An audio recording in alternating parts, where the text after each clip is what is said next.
Before we start today's episode, I just want to give a thank you and a shout out to Jacob Jackson. Good luck with all your shows, man, and thank you for all the years of support, everything you do for us. From Provo, Utah, this is the Ultimate Final Fantasy Podcast with your hosts, Joseph DeGolier and Kaleb Schweiss. This is Ultima Final Fantasy.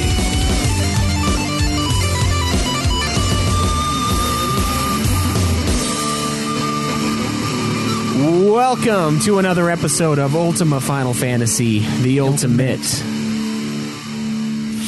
Final Fantasy Podcast. You okay there? I am your host, Kaleb. I'm Joseph DeGolier. And today, we are going to be reviewing Final Fantasy XIII-2.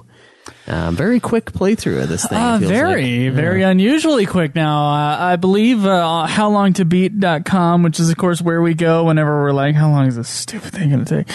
I believe that it said, 27 hours or something like that? I guess we'll just go ahead and straight up look it up. Yeah, we will. My last save was at 19 hours and 23 minutes. I looked at your save after you beat the game, and it was 20 hours.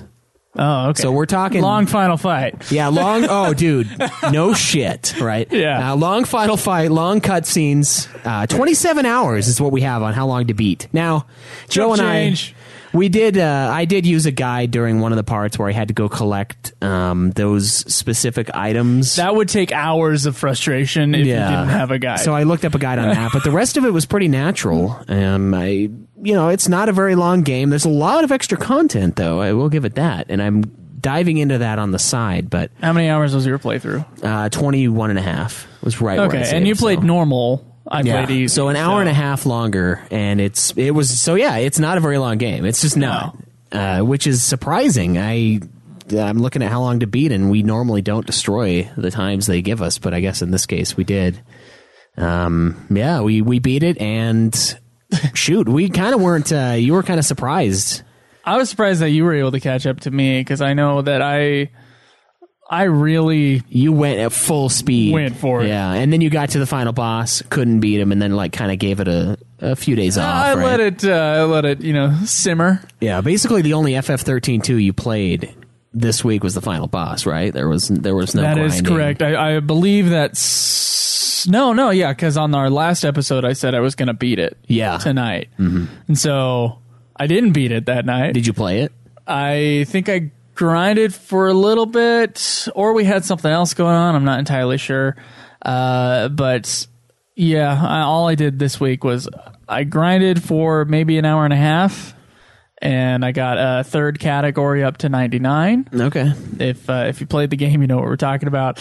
And then I went in and I did the final boss fights, including the very long final fight.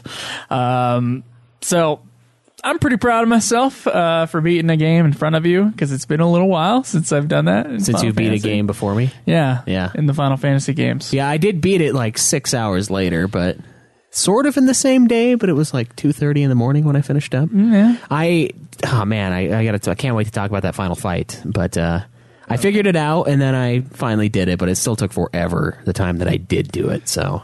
Okay. We haven't started 13.3 Lightning Returns yet. No. Do you have any intentions of playing the rest of this game, like going for any more trophies? Nope. It's supposed to be like a 50-hour platinum, so it's not a big deal compared to 13's 115 or so for me.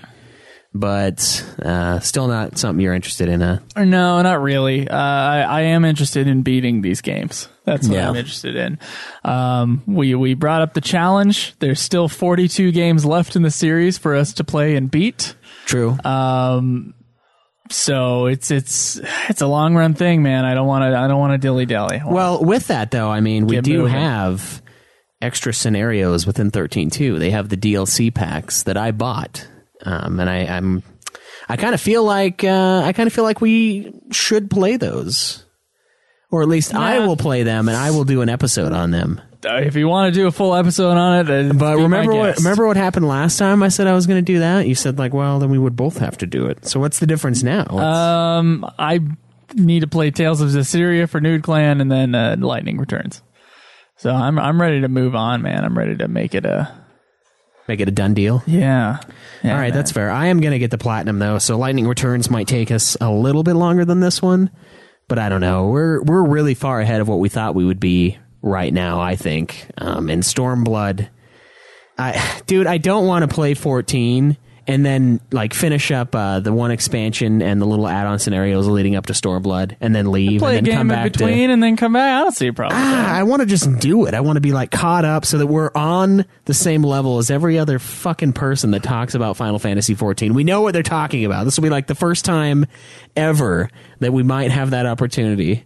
If they had another fan fest, we would know what the new thing entails. We wouldn't be looking at the fucking whatever they're going to call it, like Blizzard Blood expansion that comes out next and be like, wow, it'd be cool if we knew what this was, what this was about. But this might be the one chance we have to truly be caught up. Plus, I don't want to have to log onto their site and like cancel and then reactivate a month later. I don't have a problem with it. It's not as bad. If there's as enough time in between, I don't have a problem with it. It's not as bad as 11, but and I don't mind getting into 14 a little earlier. Really? Yeah. I don't know. I'm okay with it. I want to do them both. So if you never listened to our show before, we usually do like a news show and we talk about something else and then we answer listener questions, and it's kind of a variety show on the normal weeks. But when we do a review, we don't talk about anything else but the game. Now that we just finished up and that we're going to review today. Real quick though, you can go find our show at youtube.com/Ultima Final Fantasy. You can go to facebook.com/Ultima Final Fantasy and join the conversation there. You can go to twitch.tv/Ultima Final Fantasy and see us stream the episodes live, and those episodes eventually do make it onto YouTube unless we have a real problem with something that happened on the live stream. Yeah. And then you can tweet me at Joseph DeGollier. Me at UFF Podcast. And everything else and more, including ways to support the show via Patreon, Amazon, or PayPal, that can be found at ultimafinalfantasy.com. Join the forums too. Yes, and give us a phone call too. Yeah. 385-204-3921. Give us intros, questions, whatever the fuck you want. Other shows, Nude Clan. Great show. Wonderful show. Wonderful show. Godzilla podcast. Decent show. Fuck you. And, I'm going to be on another episode of that here soon. Super sexy swinging fan fiction. Are you? Yeah, Kong Skull Island. I'm going. Oh, you're going to that. Okay. Yeah, it's got Sam Jackson. Dude, the cast is like incredible for that thing. That's true, yeah. I'm like, dude, I don't even care if it's bad. I'm going. What is the... Okay, we'll talk about that. Rotten Tomatoes is sitting at 88. Oh, okay, all right. That's what you're asking. That's what I was going to ask. Okay, let's talk about Final Fantasy XIII-2.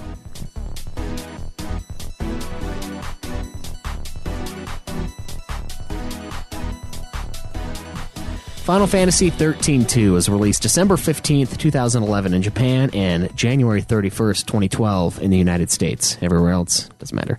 The game was developed and published by our very own Square Enix, though fellow RPG developer Tri-Ace was brought in to assist with the programming, art, and the design. You may have heard of Tri-Ace from titles such as the Star Ocean and Valkyrie Profile series. So, yep. Involved with Square Enix, definitely with Star Ocean, right? Development for XIII-2 began sometime around March or April 2010.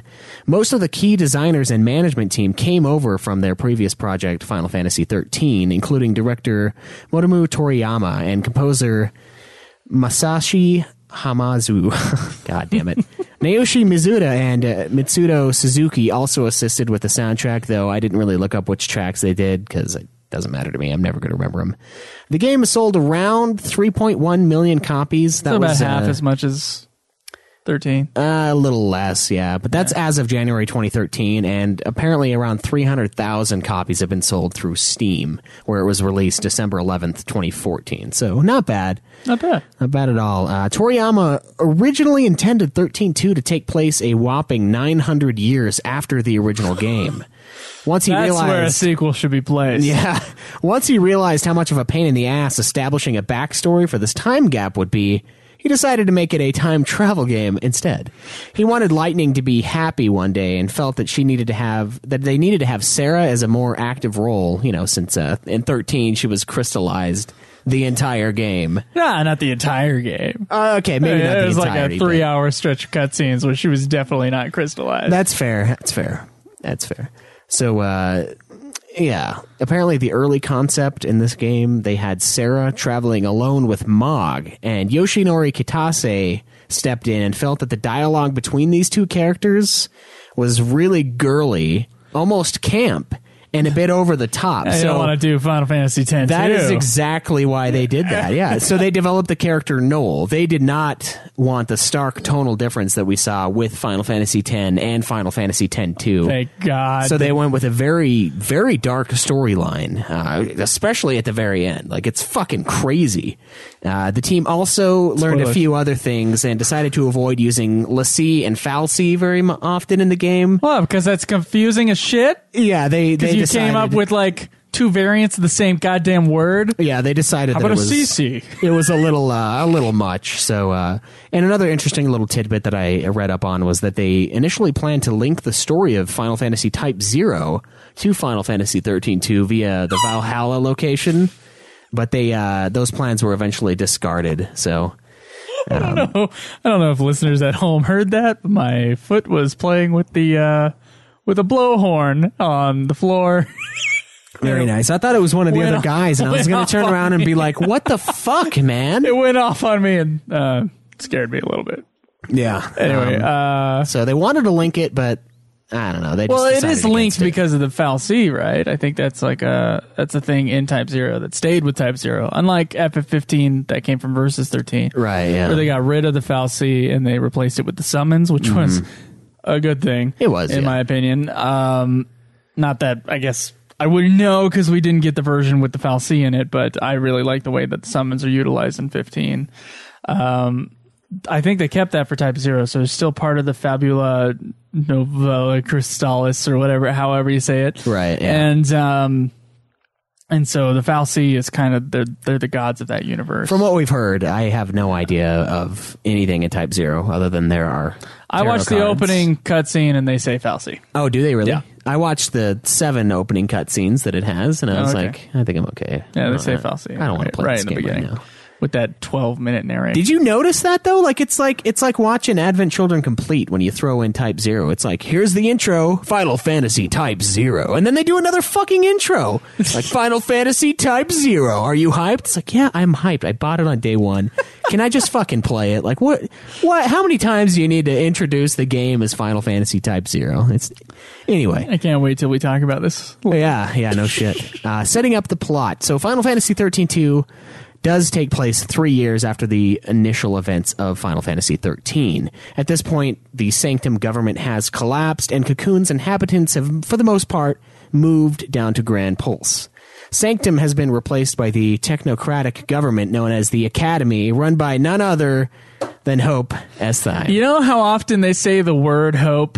Not talking about his name. Oh my god, yeah. I made a joke about that, and because they're like, now Hope is our only chance. And I was like, wait, the dude? Hope with a lowercase. Yeah, you watch the subtitles like, which Hope are they talking about? If I didn't have subtitles on, I'd be like, wait, proper noun or which one? And it made a lot of jokes. But yeah, Hope is sort of the leader of the new government. And also the theme of the game. Yeah, it's crazy.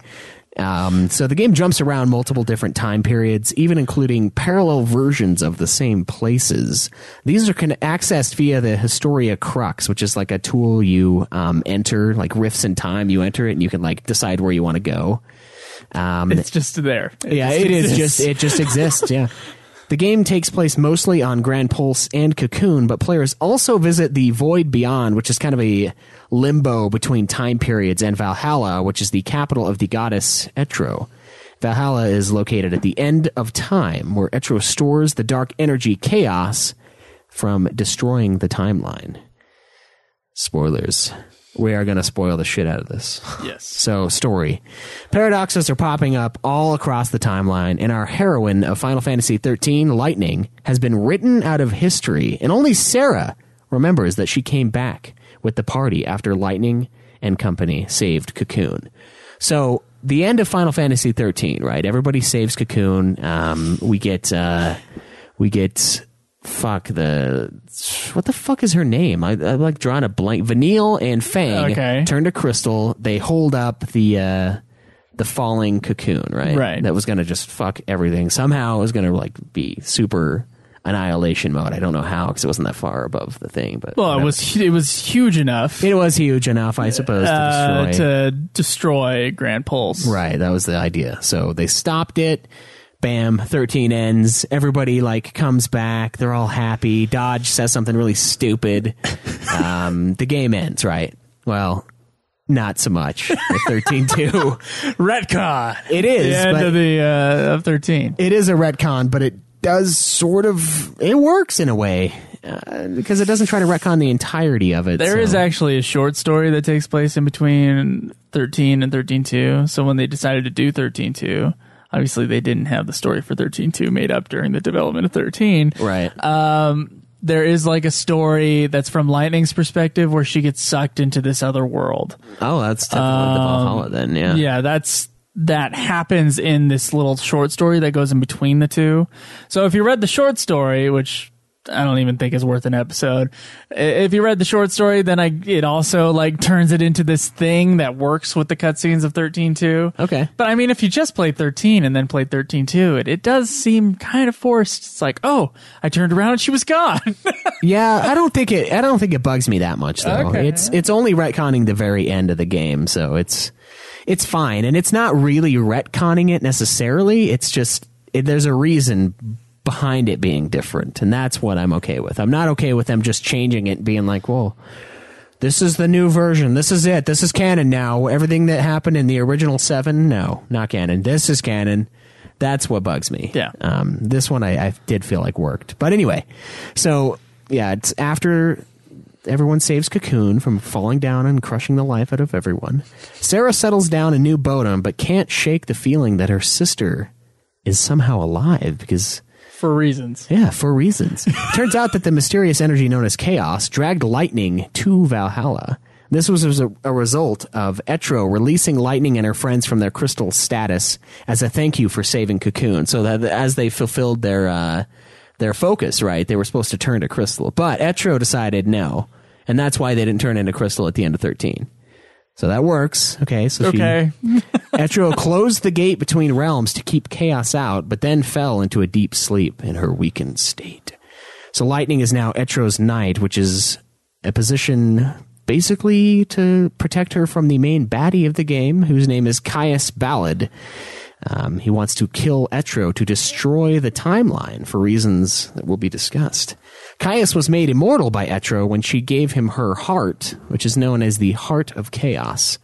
So, Lightning, realizing that she needs a hand since she's caught in an unending battle with Caius, reaches out to a young man named Noel Kreis for help. Noel, who is also chosen by Etro to become a time traveler, gets sent to New Bodom, and he meets up with Sarah in order to bring Sarah to Lightning. At this point, Sarah has had like weird visions of Lightning. And she's also the only one that remembers Lightning not... She must be alive. Yeah, she's the only one that remembers in this timeline. Had weird visions of Lightning. She must be alive. Yeah, Lightning not disappearing on the day of the... So did the players, by the way, who played 13. Yeah. Well, we they did. all saw that shit. It's all about the party members, though. It's about their experience, right? Okay. So they don't remember it. At least some of them don't. Jesus. So Noel meets up with Sarah, and then this is when we find out that she sees visions of the future, and she's also allowed to use time gates. Super awesome, right? And access the Historia Crux. Noel and Sarah travel the world to different eras, solving paradoxes along the way. That's kind of how you get certain things and you move on to other timelines. And the whole objective of them moving around during these timelines, by the way, is to prevent the shit-tastic future that Noel knows. They've got to change the past in order to save the future. Is that the word? Is that the sentence that keeps coming up? No, it's only the future can change the past or something like that. What is it now? We've got to oh shit, what is it? I'll find it later. Yeah, they say it a lot. Yeah, so Noel's future, he's the last man at the end of the world, so to speak. This was a cool thing for me.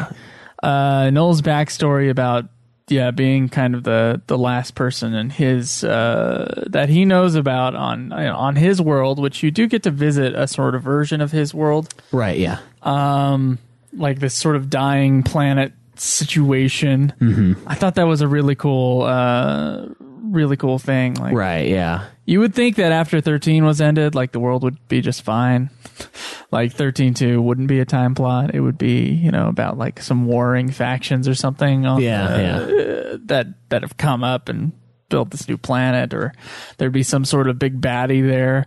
But it's not. It's like, I don't know. It's just different. And I found that refreshing. And Noel's backstory was something I thought was really cool. Yeah, especially considering he was not even included in the original pitch.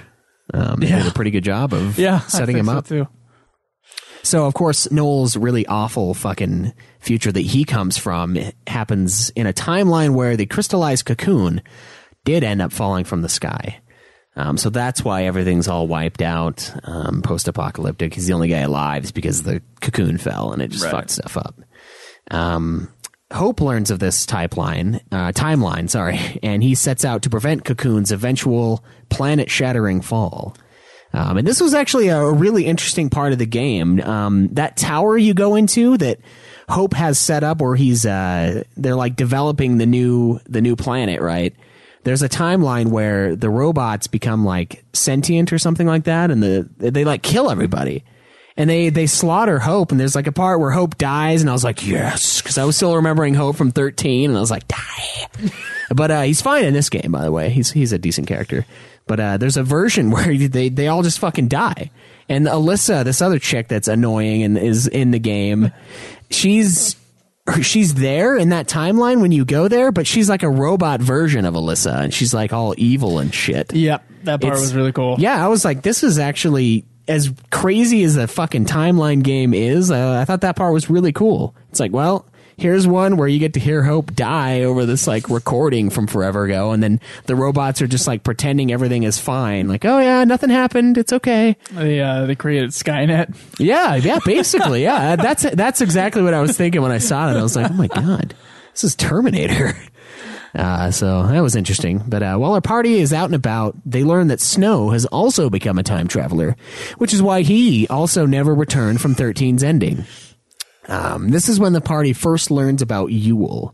She's a Cirrus protected by her immortal guardian, the big baddie Caius, until the last Yule died in Noel's time period.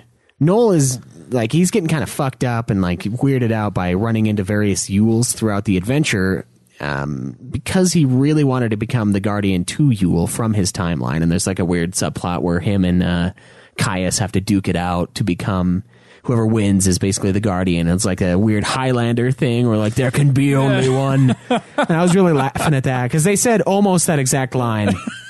They said there can only be one, but I was like, yes, the Highlander. There can only be one. And so that was kind of a cool little thing, since that's what he wanted to do. Yule's soul isn't able to return from the chaos of the unseen world, and she is continually reincarnated with Caius as her guardian, as blessed by Etro. Seeing Yule die over and over and over again drove Caius mad, and really it was the catalyst to his desire to collapse the timeline in order to sort of end Yule's cycle of suffering and sort of his own cycle of suffering, because he just has to see her die endless times, and it's crazy. Yule's soul isn't able to return. Oh shit, sorry. Seeing Yule die over and over again drove him insane, drove him nuts, and this is what the paradoxes were made for. Caius creates paradoxes along the timeline in like an effort to sort of cultivate the perfect scenario, the perfect world where Yule doesn't die. And well, actually it's to let chaos consume the mortal realm to destroy it so that Yule doesn't die anymore. But it's he's like, that's why there's all these weird fucked up time paradoxes, because he's basically trying to let the chaos out and destroy everything so that Yule doesn't have to suffer. So the party sets out to stop him. Yeah, that went way over my head. The reason why the timelines were... man, I couldn't, like, okay, so you're explaining this backstory thing. You're explaining it pretty well, Schweiss. I gotta say, while I'm playing the game, though, all this stuff about it is, I will add a caveat that it is simpler and easier to understand than 13. Yeah. Which is fucking crazy. Which is insane. But like, I know that he's jumping through timelines and he's trying to get to the timeline where Yule doesn't die. I got that part, but like releasing chaos or how that's done or what the hell Valhalla is. Yeah. Or Shiny like chrome. where this, shiny chrome and, where all this, where like the Historia crux is in the thing. I'm like, what is this? Yeah. Anyway, okay, I'll take it. I'll just go along with it. Yeah. So Sarah actually discovers that she has the power of the Cirrus as well, which sort of eats away at her very existence with every vision that she has throughout the story. These are triggered by changes in the timeline through solving those paradoxes. So every time there's like a shift, something changes, it kind of fucks up Sarah a little bit. So Sarah and Noel finally end up meeting up with Lightning and move in on Caius. The party first fights him in a time period in Academia, which is the new capital, and then they move on to Valhalla. Once Caius is defeated, he tells the party that he's killed Lightning, and then he impales himself on Noel's sword. Which the reason why he does this is because he holds the heart of Etro, which is what gave him immortality, right? Right. So he just killed the goddess Etro, right? And so by doing so, he creates chaos. Is that correct? Yeah, she can no longer hold chaos back. So the party returns to Academia in 500 as fuck, where Vanille and Fang have been rescued from the falling pillar. We also see a very Titan AE-esque looking new cocoon. You remember that when they make Bonnevilles or whatever the hell they called it? I can't remember what it was.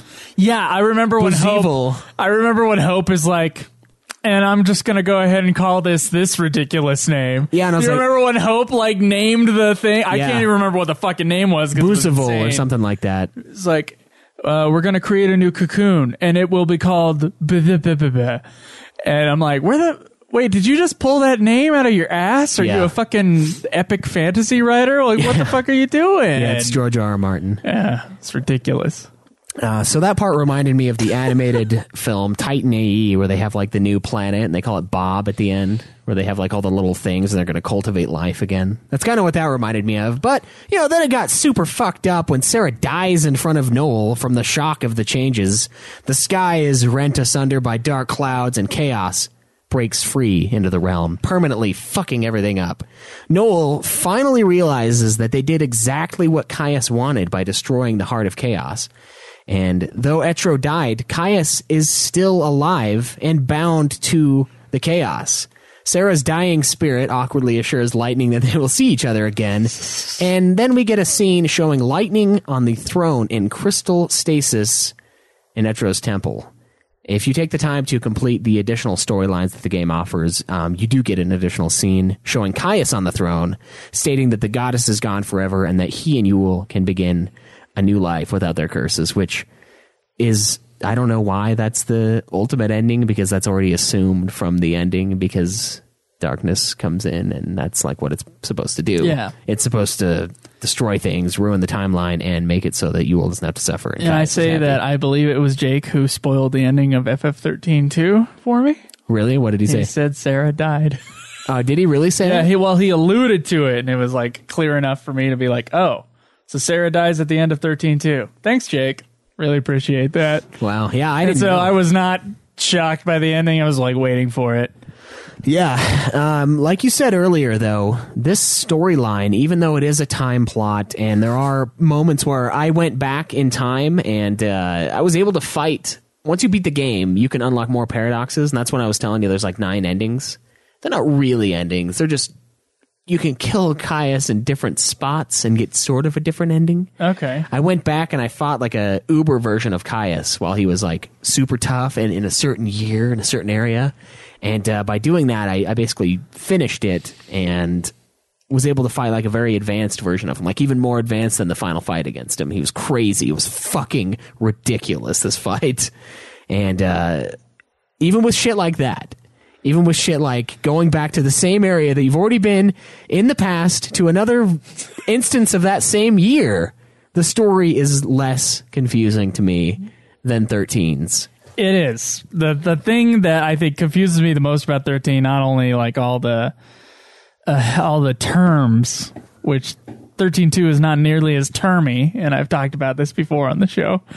When you got a deep fantasy thing and you just fill it with fucking every word that you can make up in the world, to represent these certain concepts or whatever, like fal'Cie or l'Cie, especially the fact that those two things are they're phonetically almost identical. I mean, you had to play 13 twice in order to kind of get it. Or you had to really pay attention and read all the data logs or whatever. Yeah, that was a rough episode. It was very rough. Very rough. I don't know what happened. And like the fact that Bartandalus's whole entire thing still doesn't make any goddamn sense. Like why Bartandalus was fighting them when he was trying to get them to do, and then they did what he wanted to do. It's all so stupid and confusing. The 13.2 is actually a much simpler, despite what it is, which is a time plot game. Yeah. A much simpler and more easy to understand story to follow in many ways. Yeah, I think a lot of it has to do with the structuring of the storytelling, too. With 13, we had a lot of stuff that was front-loaded, a lot of new terms. The Purge. There's all these things that you get hammered with in the very beginning, and then they're just, like, referenced later on, and it's like, like with the Seath, the fal'Cie, the l'Cie, I'm like, what the fuck? I don't even know what this is. The C. Yeah, I'm like, carbon copy? What? What the fuck? It was rough. It was a lot of things that weren't really well fleshed out, I felt. But 13.2 sort of like lets that stuff sit on the back burner and decides, you know what, we're going to focus on this. We're going to focus on this alternate universe of the ending of 13. I will say that I would say that 13's story to me is only like a slight positive. 13.2 story, I actually think I enjoyed it more than 13's. And this is going to be tough not to just compare it to 13 the whole time. Yeah. 13, but it's so different too. Like it's such a different kind of story. This could have been done with different characters in a totally different world and had the same plot. And it would have been a good game. And I think it would have been like a pretty decently told Final Fantasy story. I liked the characters. I liked Sarah. I liked Noel. I thought he was a pretty cool good guy. A lot of our listeners love Noel to death. I thought the ending was quite a brave ending. Yeah. Having your main character die like that. I like the simplicity of not having like a shitload of characters. I mean, some Final Fantasy games can pull it off really well. Yeah, FF6. So I'm not going to say like that's a bad thing, but I did like the simplicity of like, these are your two leads and their sidekick. Yeah, and the mod sidekick, yeah. And even the gameplay reflects that, and I really enjoyed that kind of simple aspect to it. And in that way, because it was so simple, because it didn't have all these moving parts or all these crazy things, it had some crazy things, but not a shitload like 13 did. It was easy to follow, and I, in general, enjoyed it. It was also, I think, well paced. You had a lot of gameplay, and then cutscenes in between the gameplay. It wasn't a 12.5-hour movie followed by a shitload of gameplay followed by another 3.5-hour movie. It was, like a Final Fantasy game should be. It was a little bit of everything. A little bit of cutscene, gameplay, a little bit more cutscene, gameplay, and none of the cutscenes were like overly long. I mean, it's certainly cutscene heavy, but it was never boring. And it was never like, oh, Jesus Christ, can we just continue on? I mean, there were some funny things, like they kept on repeating if you change the future, you change the past line. They kept on doing that, which made me laugh. And, of course, they refer to hope all the time, all the time. Hope yeah, they do. Yeah. In both ways. And I liked the idea that these were different timelines, and it was cool to explore that as well. So I actually say that, in general, I like the story of 13 too. Yeah, I would agree. I think the simplicity of it really shines. I think the dark ending is a nice change from a regularly super cheery game. And I mean, I I don't want to compare it to 10-2, but they compared it to 10-2 in their development, and they said, no, we don't want Mog and Sarah to be the only characters in this game. We want it to be more serious. We want it to be a dark game. We don't want it to be super poppy and cheery and fuck with 13's kind of somber tone for a lot of it. I mean, it's a good ending to 13. Everyone makes it out except for, Vidal and Fang. They're fucking crystallized, but that's what they get for completing their focus, right? And I found it enjoyable. I like the idea of the time plot thing, even though it's a little dumb in some ways. Like, how can I kill this version of Caius that's stronger and he's still around when he's less? Maybe I'm fighting like the later version of him, the final boss Caius, and then I killed. But how does that one exist when I killed the easier one at the end of the game? So he would have never ground to be up to that level. Like it gets a little shaky, but it is a time plot, and I think it worked. I think it worked okay in this, and I enjoy playing the game. I thought it was cool. I thought it was crazy that it was only 20 hours to beat. It was kind of short feeling. Yeah, I was expecting a lot more. 13's a lot longer. Yeah. I would say decently longer. We could probably do 13 in probably 35 hours, I bet. Yeah, probably. And I know their speed run's way shorter than that. But I do want to say something, though, in comparison to 13. That 13-2, it sacrifices a lot of the epic quality of 13. Because it goes to this smaller, simpler story. Yeah. But even in the look of some of the scenes, 13, because it's a Final Fantasy game, like a mainline Final Fantasy game, all of this epicness is pumped into this game. So like a Bartantalus fight is crazy huge. And we got one huge fight in this game, the final boss. Yeah. And then, and I just mean hugeness is in epic scale, is in you're these little characters and the world is ginormous. Yeah. Right? Or just scenes of the fireworks scenes in 13. You don't get anything really that, kind of big scale. Right. I would say in quotes, big budget sort of things like you would in 13. So in that respect, and also the weightiness of the story, it wasn't as heavy as 13's. In that respect, it's missing out on some of that big tone that I liked a lot from 13. That's in the other Final Fantasy games, the more recent Final Fantasy games. 13-2. Time plot, and you see a lot of shit, but it never quite has the weight of 13. So, and that's more of a subjective sort of feel thing that I'm talking about right now. But if there's one thing that this is lacking in comparison to 13, it's that. Yeah, it is. But I mean, I think it fits the bill for a sequel very well. I mean, you don't need to have a sequel that's as massive and as epic as the original necessarily, and I like how they took. You don't need to, no. I like how they took a kind of a back seat to making this 13-2, what I would think of as 13-2. It's not this. If I think of 13-2, I think of something like another 90-hour game, right? And this is it's really can be 90 down. hours. Yeah, it probably can be, especially if you're on that slot machine all day long. Yeah, no shit, right? I like the story, Schweiss. I actually like the story of 13-2. Yeah. I mean, obviously there are some wacko parts, and I assume that the entire 13 trilogy is going to be like that. Yeah. Where things just don't make any goddamn sense. Unless you really search through the Final Fantasy wiki and find the answers. I kind of doubt it's ever going to be easy to understand the universe of 13. Yeah. Do you think it was a necessary sequel, though? No. Yeah, I don't think so either. I don't think it was a necessary. I think it was a fun idea for a sequel, and I think it would have kind of been cooler if it was just its own game set up like this. Yeah. Maybe. But I don't know. I think it works. Okay. Well, I'll tell you what I think really works. What's that? The gameplay.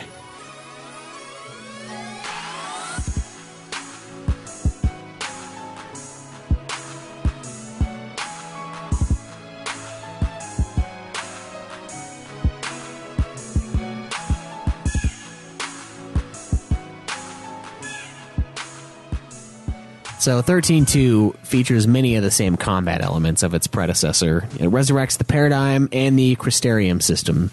It also introduces a system that allows players to capture beasts to fight alongside Sarah and Noel. Now, this is kind of something that seems to be like a sequel thing to do, because 10.2 had a beast capturing mode as well. Yeah, that version. I never even tried. I messed with it once, and I was like, no, I'm just going to keep my original You gotta have party. a reason why you can only have 2 people in your party and still have the same battle system as 13. Right, and that's... Or in general. Yeah, and that's capturing the beast, which I thought was a really cool element in this game.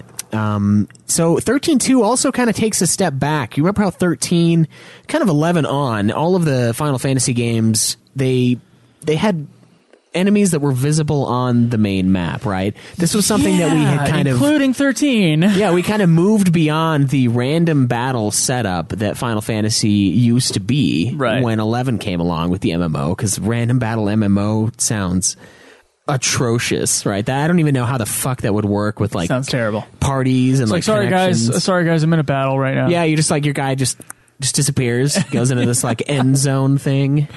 But anyway, yeah, 13.2 kind of goes back to the sort of a modified in the middle version of the old school random battles. So enemies will appear randomly on the map and a timer spawns. The player can attack the monsters before this timer runs out, and that'll give you a preemptive strike to the fight, allow you to hit first. Love doing that shit. Yes. And then once you do get that preemptive or fail to, and they attack you, it pretty much turns into Final Fantasy XIII's battle system. Pretty much. The paradigm shifts are faster, like people told us before we played the game, and it is refreshing, to say the least, that the paradigm shifts are faster. Of course, you don't have a character in your third slot for the battle. It's a creature, like you were saying, and you can, of course, level up that creature separately because you get little items, and they can use those up and almost expand their one roll Crystarium for that. While Sarah and Noel basically have the level up system of 13, except without the level caps at the end of the episodes, which is also really nice. It is really nice. That's one thing that in 13 that was super stressful. Like, some of those fights are really tough in that game, and you can only grind to a certain point, right? And then beyond that, though, the nice thing I have to say about that is it makes the game difficult. Whereas 13.2 maybe not as hard, because you can go beyond and you can over grind. Yeah. Whereas 13 was like, no, this fight's supposed to be hard. You need to get better. Yeah. Your fucking level is max. You gotta do that. But 13.2 does away with that. Like you said, you do collect items that you can use to level up the beasts Crystarium, and they get more abilities. I ended up using I think the Flaninator or something like that. It's the dude with the little fucking siren on the top of his head. That was my main healer. And I had one of those dog beasts as my main attacker. I always had Kate Sith. I just kept on leveling Kate Sith, so he was in I think he was in the 50s at the end fight, which was pretty good. Yeah. For the healer. And I know you hated that whiny cat sound, because it sounds just like your cat when he's whiny. Yeah. I want to shoot it. Yep. Yeah, I want to kill it. I want to kill that cat. But yeah, I always used him, and you kept on making fun of me for using Kate. Yeah, because he's garbage. Yeah. On the thing. I thought they were the streamers the guys on the Twitch were making fun of me. So yeah. And then I did capture the Flan guy, and I was like, oh, this guy's way better. His little feral link, which is a move that the beast that you capture, it's like they're special, they're limit break almost. His does like a mega heal on everybody. Oh, that's awesome. Whereas Kate Sith's does like this garbage, like 10 damage attack. It's not a 10 damage attack near the end. Oh, really? Yeah, really. Oh, well. It's actually pretty good. I really enjoyed the gameplay wise. I think it's a step up from 13's gameplay. Yeah. How did you feel about those weird those temporal rift things, those like little puzzle mini games that you got? Loved them. It took me a minute to figure out what they were trying to have me do. I was like, what? And then when I noticed the colors changing, and someone in the chat was like, oh, I think you have to match them. And I was like, oh, yeah. And those were way cool. Those are little mini games that you play in between, like going into new areas. You do it a couple times in the game. It's not every time. It reminds me of like a Zelda, almost like maybe the Zelda on the Wii or the GameCube. They have like this weird mini game where you have to like roll a ball. Yeah. And it's kind of like the ones, the temporal rifts where you have to like walk on certain steps.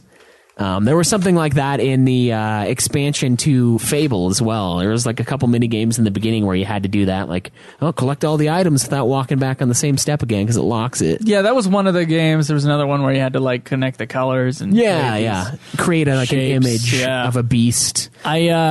No, dude, I love that shit, and I was hoping there would be more of that. And there were only a couple. There was only a couple. I really love that kind of fun aspect to it. I did like the idea, although I didn't utilize it very much because I kind of like went straight for the ending. I do like the idea that you can find these other pieces and open these other timelines and these other worlds. It's very it's doing the opposite of what 13 was kind of like. Yeah, it's very open. It's very, in many ways, it's very nonlinear.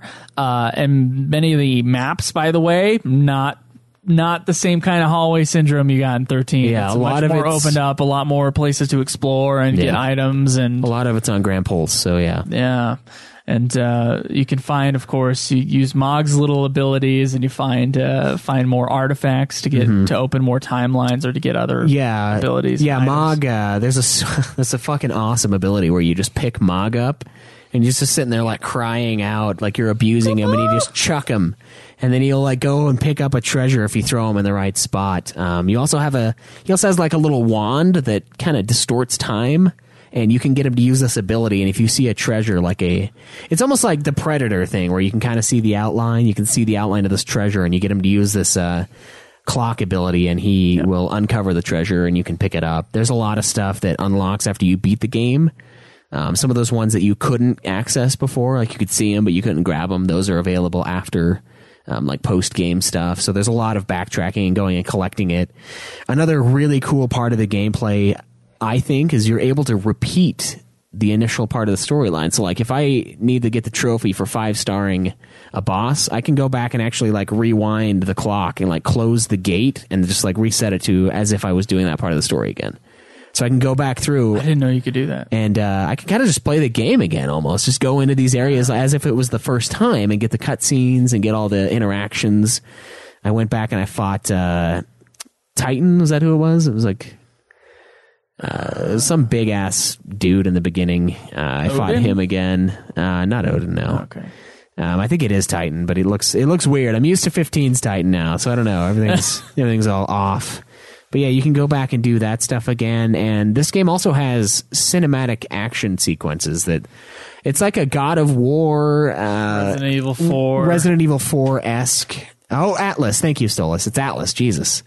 Mini game, these button mashing events, and it's basically whenever your characters are doing something crazy, like the Atlas fight, you have to like jump on his head and they like smash the little rock that is probably his brain.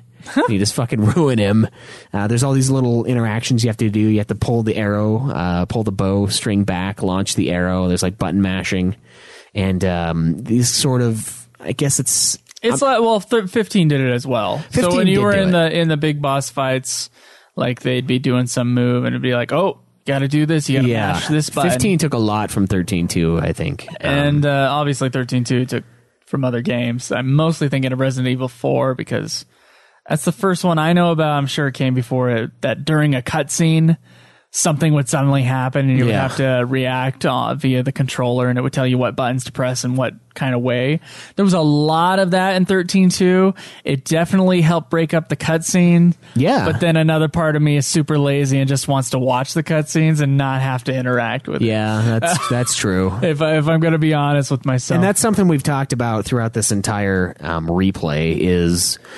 cutscene is like a reward time, right? Yeah. It's the cherry on top of the Of course, when you have as many as the 13 trilogy has. Maybe not so much. Maybe not. Yeah, I guess that's fair. So another thing that 15 took from 13-2 is the wound damage system. And this is where a target member's max HP can only be restored through healing items. And this is one of the things I noticed, especially during this Caius battle that I unlocked after I beat the game. He would have... he had 2 health bars. It's just like Final Fantasy XV with this. And I was able to ding his original health bar all the way down, but then he got out of stagger mode, and then like his health just started going up because he had a healing mode, but it was like a secondary health bar that was going up. And I could chip away at the primary one, but that secondary one would always get up to a certain point.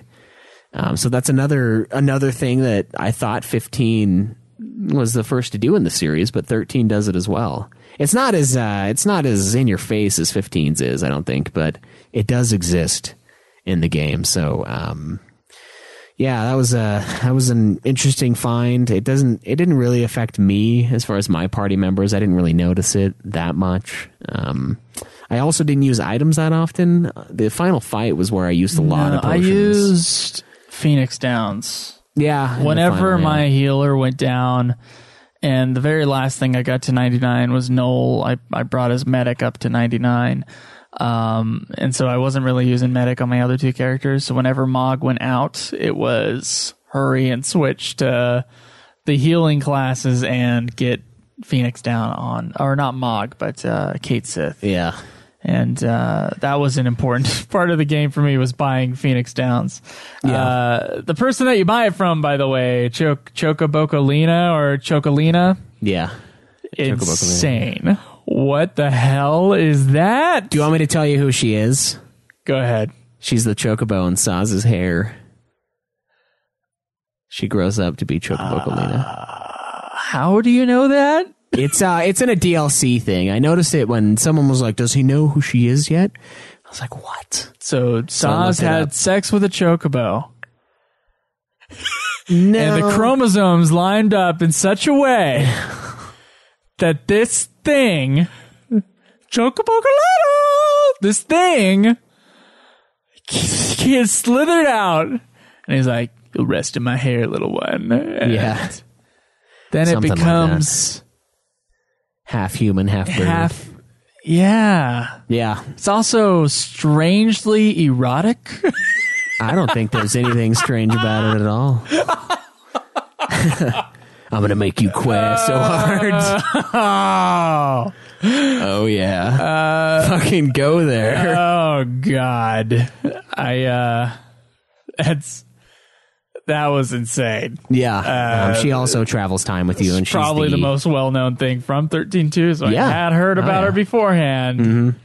She is special. She is, yeah. And she also travels time with you and is able to sell you items. It kind of replaces the save spots that 13 had. Yeah, there's autosaves in this game. Yeah. There's that was autosave. nice. Yeah, it is nice. After certain story events, the game will save itself, and it's really helpful. Like, it's awesome, and I had a lot of fun with that. So let's talk about the ending to this game. I know we're going to have some questions about it, but how many times did you die to the triple Bahamut thing before you were able to beat it? Oh shit, probably like 6 times. Oh, okay. Yeah, I retried the entirety of boss fights because I had to go to bed and I couldn't retry Bahamut again. So I had to do all those twice. But I did press the retry button a few times, just trying to figure out exactly what setup I needed for my party in order to take this guy. Yeah. Especially his huge move when he has all 3 dragons there. And he does, and you got to sentinel that shit. So you got to guard against him at the count number 2. That's what I found, in order to kind of be able to take that shit. Before he does, Before he does the super move. That final boss, man. I don't even, like, story-wise, I don't know where the fuck the Bahamut came from after Caius was gone. Yeah, it's just like the manifestation of the chaos, I guess. I guess, but then you're like there and you think you saved the world, and then chaos comes again. So Chaos just doesn't give a shit about you. I guess not. Maybe Chaos is like, ow, and then he comes back later. Well, I mean, you got to remember, though, you defeated him, and then Caius shatters the heart, so that releases Chaos into the other timeline, and then Chaos then destroys all the timelines. Maybe I just have things mixed up then. But well, it's not your fault. It's because it's a fucking time plot. There are paradoxes. I don't know where he came from story-wise, so it's classic callback, right? Yeah, classic. I was having Vegna gun flashbacks with this boss fight. It was brutal. It's a pretty tough fight, and it took us, obviously, if my last save was 40 minutes and the other guy's not, that was a 30-minute fight. That was a 30-minute fight. Mine took 41 minutes. I noticed at the end of the fight. 41 minutes just to kill him. Just to kill him, and then I had all the cutscenes. Let's explain this final boss and remind people who've played this game before. Yeah. This final boss is Bahamut, like 3 different versions of Bahamut. So this giant dragon man creature thing. Yeah. There's 3 of them. He summons, okay, so it's normally one Bahamut, but then he summons a couple sidekick Bahamuts. Yeah, but you have to kill them first. Out. And they have plenty of health and plenty of bullshit attacks too. Yeah, they do. And so, but they'll respawn after some time, and they respawn at different times. Mm-hmm. So like if you kill one and then you take a little while killing the second Bahamut, you may only get a few hits on that final Bahamut before the first one shows up again. So the real trick here that I found is you gotta like almost kill one and then quickly switch to the other guy and then kill him and then kill off the other one, and then you have the most time with the main Bahamut. Yeah. Which of course took me like 6 battles in order to like start kind of getting a hang of it. It was the most intensive fight out of the entire game. And I played on easy mode, by the way. I didn't play on your normal mode. I'm sure that was hell.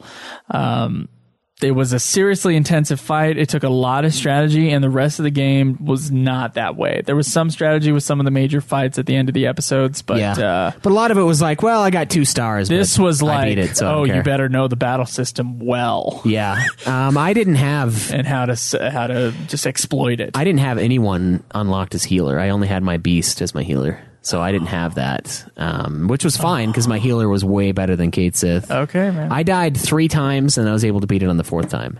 I knew what I was doing after the second fight. I didn't do the almost kill one, then switch to the other. I killed one really fast, killed the second one really fast, and then just got it. The shitty part, though, after I figured out how to do it after dying twice, I'm like, okay, I need to make sure I don't have multiple heads when he does his fucking flare. His Mega Flare move, because every head counts as like another Mega Flare, right? So that can't happen. And then I also need to just stagger him, get his fucking stagger bar up, and then lay into him. The 3rd time, dude, the fucking God, I almost killed one head, and then like it was like countdown 1, so I switched to Sentinel, and that fucking guy summons the blue head again, and I'm like, fuck! It's like 3 heads, the other one's just like, here I am.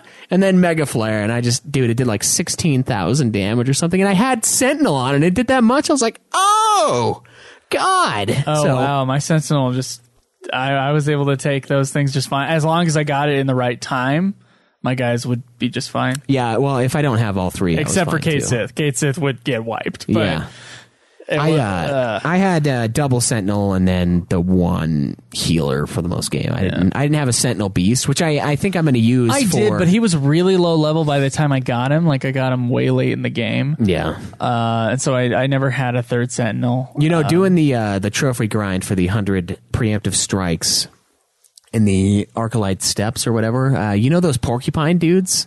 Those guys with like the big, they look like giant porcupines, and when you get them in stagger, they're like porcupine needles fly off. Oh yeah. Yeah, I got that guy, and he seems like he's going to be a pretty fucking good Sentinel. So I might actually work Sentinel into my main attack party again, just to have someone take all the damage. In this game, though, I didn't use Sentinel like I did in 13. I used a triple Sentinel or a double Sentinel and a healer. I didn't have like 1 Sentinel, 1 Ravager, 1 Commando like I did in 13 a lot. So I think it was an easier game because of that, because I didn't have to have a Sentinel worked into every boss fight to survive like I felt like I did in 13. That final boss, when I killed him, it was satisfying, and I was like, dude, I was having serious 10-2 flashbacks. I was like, this is hard as hell, and it was like 2:30, and I was getting super pissed. I was like yelling at the game. Don't think he's as hard as X-Death. No, not when you don't have. That was the hardest final boss so far. So he's not that bad. He is pretty tough though, and I think for most people, I obviously had to read up on some stuff. I think for most people, it does take about 30 minutes. Really? Like 30 minutes is a normal time for this thing? Yeah, mine was 41 minutes. The game gave me 0 stars. I was like, fuck you, game. I got 0 stars as well. Yeah. Yeah. Well, I gotta do it again. Nope. I gotta do it. I gotta do it. I've got a lot better stuff though. I found a chocobo whose attack is like 590 or something like that. I snagged him while I was out doing some of the trophy grinding in the game. So I do like the customization. I just want to do like triple chocobo party. Maybe sweet. But, there's a lot of different variants. There's a lot of beasts you can capture. There's so many cool combinations. And I would like to say it has all the good things about 13's battle system. It's just the speed of it, kind of the fluidity of the paradigm shifts. I know there's a lot of like classic Final Fantasy players that really hate that battle system.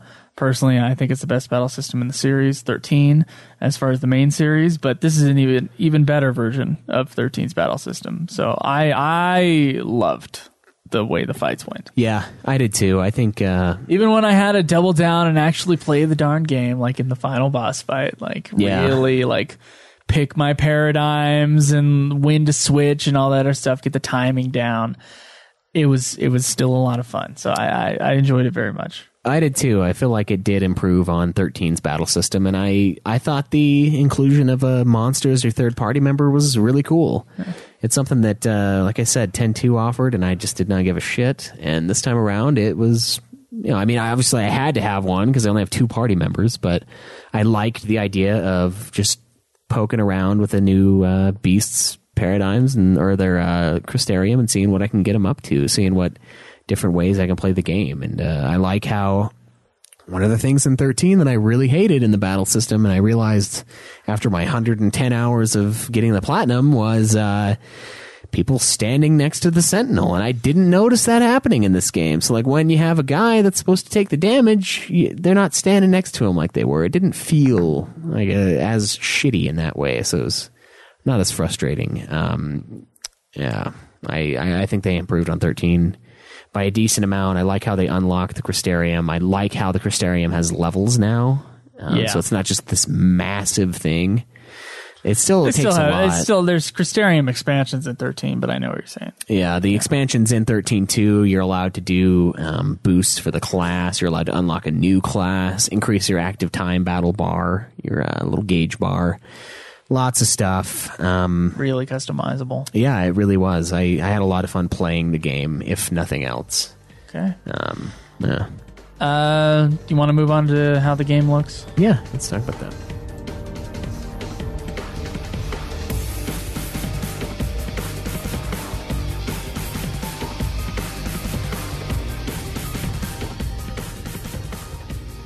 So, Schweiss, obviously this other company was brought in to help make the game. I assume that was more on a technical level.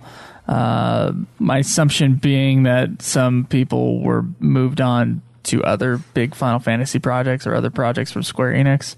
That this was kind of like, okay, we'll take a lot of the main staff from 13 and we'll put them on the second game. But, we'll have this other company kind of help run it. Something with the design, I think, is that they obviously use the same engine.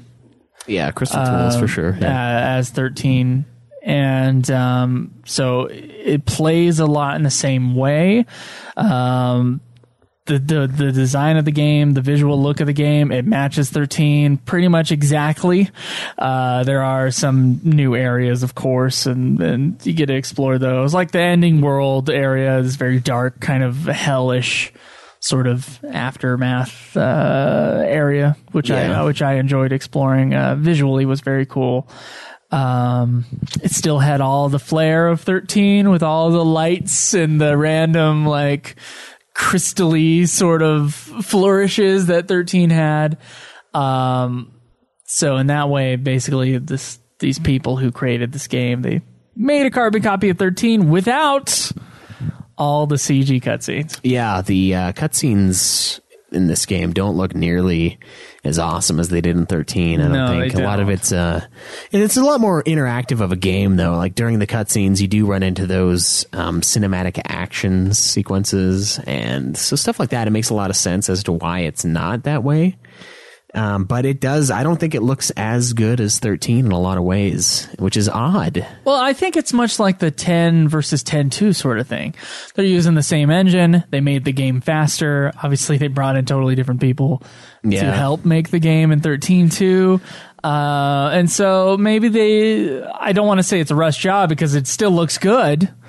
And it matches 13 very well. But maybe some of that epicness that I was talking about maybe that's what it was. It wasn't the big flourish. It was just kind of like, okay, this is the level. Let's make the level. Right. Yeah. And a lot of people, I was looking at it and critically, a lot of the background stuff isn't as intricate as it was in 13. Yeah. That's for sure. Yeah.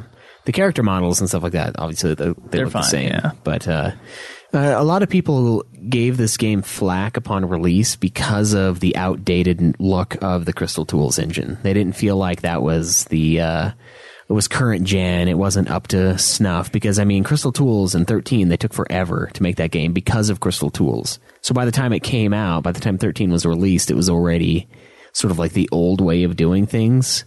So 13.2 got a lot of shit. Maybe mechanically, I don't know anything visually that's... Mechanically, it doesn't play like any other game, really. Like 13 is just its own thing, which I don't think is a bad thing. And I feel like going back to this, that's not... I don't find that to be a fair argument necessarily. That we should shit on this game because it feels outdated. It's like, well, it's a JRPG. They always feel different than Western RPGs, and this is just... It's just another 13, so I feel like that... I don't know. It didn't take anything away from the experience for me. It felt natural. It felt like what 13.2 should feel like. It's just 13 again. Well, 13 had a lot more pre-rendered cutscenes. It did, yeah. It also had a lot of 13.2 did. Wasteful that cutscenes. Okay. Like the fireworks scene is awesome, but is I guess it's kind of necessary between the romance between Sarah, I mean, it does. You have to have that in order for the rest of the game to work. True, but I mean, like I'm thinking like the raceway cutscene when they make it down. Like that thing is awesome looking, but it doesn't even matter. Like it's sure they're like, all right, let's make this $50,000 cutscene that doesn't mean anything. So it's like in some ways, the pre-rendered are excellent, and I love the way they look in 13. But 13.2, I kind of like how they didn't necessarily feel the need to go with it, but it does come at a cost, though, for sure. The overall quality of the game it's about the same, and it's cutscenes don't look as good. So if not, I mean, it still looks good, though. I do want to add that caveat, but to me, it's kind of it's not a step down from 13. It's kind of just like a shirk back. Which is fine. It's still a good looking game from the previous ones. Some of the things though, like there's like in 13, a lot of the background characters that you would pass, although some of them would be bland, they'd all kind of have their own voice acting and all this other stuff. There's a lot more empty characters that you pass in 13.2. Yeah. But I get, for their personalities are in a different timeline. It was, That's good. But I assume it was the same character designer and stuff, right? Am I wrong about that? Probably the same staff worked on it. I don't know. It matches. Yeah, it does. It feels right. I'm good with it. So on that nothing note, you want to move to music and sound, voice acting? Mm-hmm.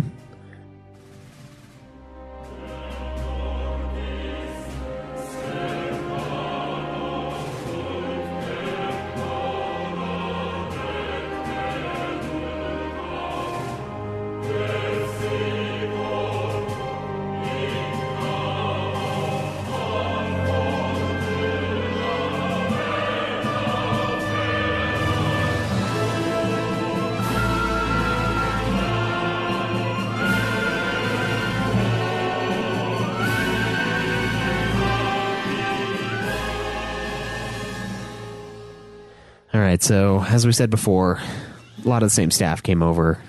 Including the composer. Had a couple other composers work with him. Music in this game, very different than 13's, I feel. There's a lot of vocal tracks in this thing, like a lot of vocal tracks. Yeah, and a lot. I know you hate them. I hate them so much. But for me, I almost don't even care. It's not the in-your-face wreckage that some of the other vocal tracks in the series are. It's just kind of like background noise. But I do want to call out one particular piece of music, the Chocobo theme, the metal Chocobo theme. Okay, yeah, when you get on the crazy Chocobo. Yeah, that one's kind of cool. Like, I don't know. It's like a... I've heard it before because there were listeners who sent it to us, hadn't played this game. Crazy, almost like hardcore metal. Yeah. version of the Chocobo theme with lyrics. Yeah, it is. Which it's a fun theme. I don't know. I like that. Yeah. I think that's probably the high note of all the music in 13-2. I really enjoyed it. I thought it was a lot of fun and kind of cool. Like this aspect, like in this shitty world, these chocobos are assholes. Yeah. And so you got to ride the asshole chocobo, which is almost the lyrics to the song. Not quite. Yeah. But that brought a lot of fun to the mood. The other vocal tracks, though, Schweiz, I gotta disagree with you. I thought they were so upfront. Yeah. Like, you had the one in 13 that was like, it was more of that shit in 13-2. Like, yeah, there was a track per area that had some vocal arrangement to it, and to me it is distracting. To me, I'm like, what the fuck are they saying? That's to me like what I'm searching for, and I know it's some Japanese girl singing English lyrics because it always sounds just a little weird, just a little off. Odd translation. Just some odd translation sort of thing going on. I'm not a big fan of the music, if for the most part, in this game. I think it's all the bad things of 13 put into 13-2. It doesn't have the really prevalent like 13 did, so there's not a track that's that bad. But I think the worst sin that this committed on the music scale was the ending cutscene with Sarah dying, and the pop song starts to play. Yeah, and it's so off, and it ruins the mood so much. I think me and Cameron were both making fun of it because Cameron was there when the cutscene was going. Yeah, I don't know. It didn't really upset me. The last scene did. That didn't fit at all. No, and that's something that Final Fantasy XII I think did. The final song in that one didn't make any sense for me. 13's it kind of made a little bit more sense, but I didn't. 13's like the song. It waited till a certain point before it started playing that thing. So it waited till the happy ending, and then it started playing the song. Yeah, 14. It didn't do it, but when I don't think it did it when they were like holding up Cocoon. I think it waited till they were, when they were landed safely. I could be wrong about that. Either way, it's like this song.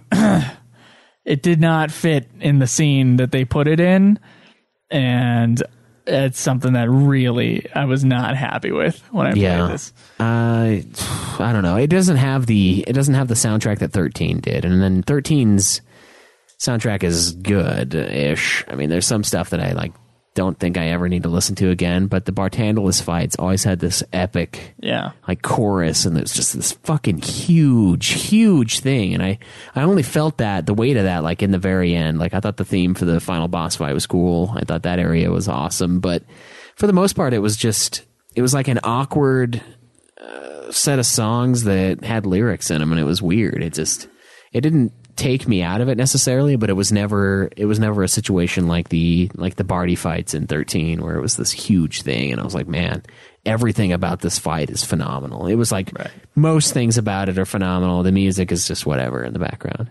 It didn't add the same way that 13's did. It didn't add the same way that 14's does at certain times, and it's kind of, I don't know, I think it is kind of a step back from most of the series, I would say. I'd say most of the series it's a step back from. A lot of the tracks were like remix tracks of the original 13. Yeah, there was a lot of that. I heard those sometimes, and I was like, oh, okay. But yeah, I really hate those vocal tracks, man. I really hate them. It's just aesthetically, so it's just my opinion on how those things sound. I don't care for them, and I don't like hearing them when I'm playing this game because I just don't like the music. Yeah. Someone in the Twitch chat says Kaiest theme. That was really awesome. That was a good track. I wouldn't be able to tell you what the Kaiest theme was, honestly. I would have to listen to it by itself. And like, oh, okay, that's what it was. But, yeah, I don't know. I don't feel that great about the music. Obviously, you don't feel as bad about it as I do. That ending theme, though, dude, the ending song during the cutscene, that was awful. It's annoying when they put like a cheery thing. Like, it needs to match the mood at the very least. Like 13's, at the very least, I felt matched the mood. I think the song is awful. I hate it. I don't like pop.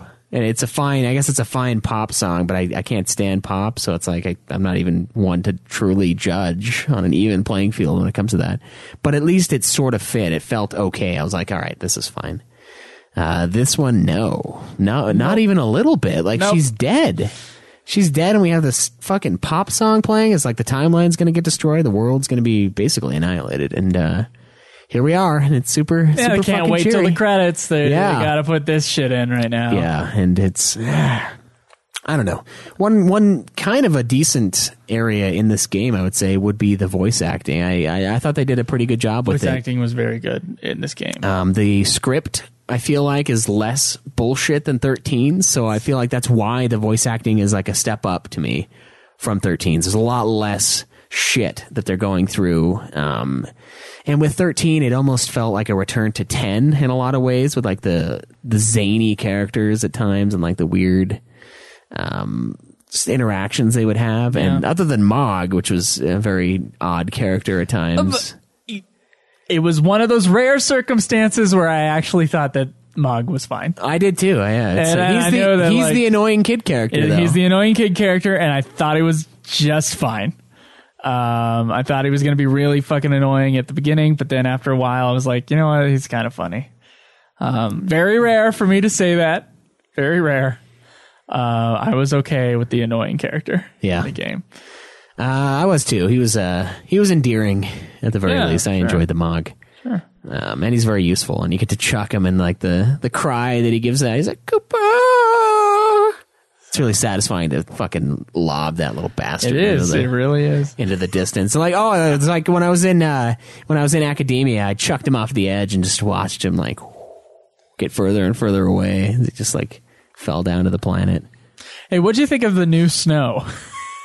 Snow without the beanie? Yeah, like weird Snow, like hippie Snow. I don't know what the hell happened to him. Like when he was out in the woods, it's like, I'm gonna change everything about myself. Yeah, Sarah. I thought it was all right. I mean, it was odd. He definitely felt like the same character. So I don't know. Yeah, it felt like he just looked way different. It like threw me off. Yeah. Saz is the exact same character. Yeah, of course. But he's in the game for a total of like 1 minute because he's like a fighter pilot now. Yeah, he flies and he rescues you near the end. He's kind of who carries you up to the area. His son, same dude. So one of the people, I think it might have been Alistair in the stream, he was like bitching about Saz's son, and he's right. Like, he comes in, says something dumb, and then laughs. Like, that's his son. That's all his character does, and it's so fucking true. This game follows it. There's one scene where he doesn't. So, like, 1 out of the 2 game scenes. Sure. Doesn't do it. He's there, old Dodge. I don't know. The voice acting didn't seem as weird. Maybe it's just the script to the game. Because when I played 13, I was like, 12's voice acting is like 1,000,000 times better than this. But with 13 too, I was fine with it. Yeah. I would like to read that second comment up. All right. I can't read it. Oh, he says, my name is Snow, and I just managed to not only time travel, but we ended up in the same timeline. Yeah, convenient, right? Yeah, it's true. That was one of the cool parts, I think, that opened up the game. So you find Snow in this like crazy area, and then there's this like big creature that you can't quite kill. So you had to go to a different timeline and like affect the creature's growth. Yeah, you gotta like kill it as a baby. Yeah, and then you return back to that timeline in order to get rid of it. So I thought that was a really cool aspect of the game. You did that a couple times. Yeah, you did. And we didn't really talk about it in the story part, but I thought that was a really cool aspect. Twice thought the voice acting was excellent, very good. And I thought the music was not great, and even terrible in some moments. Certainly there are good themes in the game, but the ones that are going to stick out to me are the ones that are not going to be good. The battle theme was a good theme, for instance, and I liked the one area that was filled with the lassie everywhere, or the seats. The seath, yeah. Jesus. Yep. See. Yeah, that's a fucking problem, man. Okay. Let's Schweiss, we got some questions pulled up. Yeah, we do. Right here. Let's get to them.